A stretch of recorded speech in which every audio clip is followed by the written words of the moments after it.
Hello guys, in this tutorial you will learn how you can send voice messages or audio messages to your friends and contacts using the Discord mobile application on Android. So let us guide you through this. Step number 1, open up the Discord app, for example on your Android. Step number 2, tap into Home in the bottom left corner.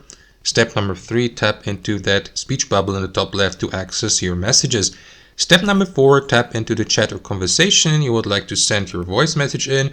So let me go, for example, with that group chat here. So then guys, what you will need to do is simply tap and hold your finger on that microphone button in the bottom right corner next to the message field. So let me do that really quickly and record an example voice message, and simply release your left finger, guys, once we have finished recording. So let me do that really quickly. Hello guys, what's up? Hello. This is a test message. Release your finger, and after a brief moment, the given audio message will be sent. Give it a few moments. So that's basically it, guys. Thanks for watching, and I'll see you next time.